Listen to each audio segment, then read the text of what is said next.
The town is scared. He was the 4th person to go missing, and there were 7 murders that year. What's happening to our town? We're 12,000 people. Why was there 6 drive-by shootings in 4 days? I'm here in what's known as Peace Country, northern British Columbia, where a deadly turf war over drugs has left citizens on edge and left a trail of dead, including a body found below this historic bridge. This is an almost daily reality in Dawson Creek. Paramedics at the scene of a drug overdose. Since 2016, overdose calls have exploded from 48 a year to more than 230. As drug use and drug sales soared in town, so did violent crime. And then one by one, people here started to go missing, vanishing without a trace. How do you explain that in the last couple of years, there's 11 either missing, murdered, or suspicious deaths with no arrests, no charges, no answers?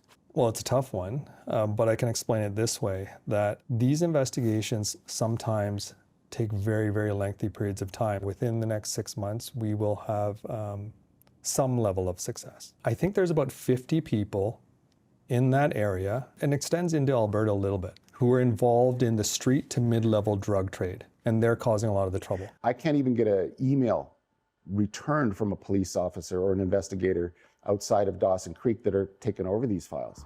Michael Popov is one of the few journalists left in Dawson Creek. He hosts the local newscast for CTV, covering a huge swath of BC and Alberta, sometimes on his own.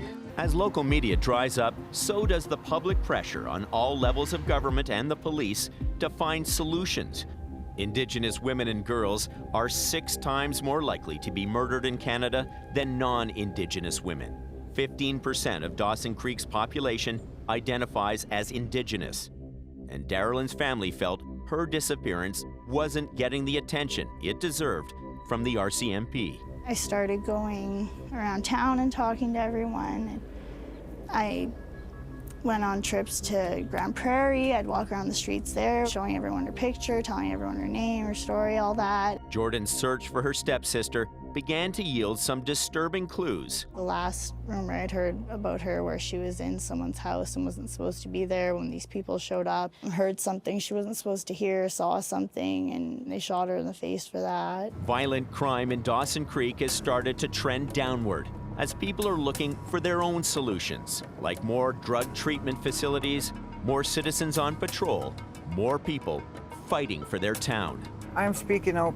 I'm leery, but I don't care. All the power to Dawson Creek to stick together and get rid of these people.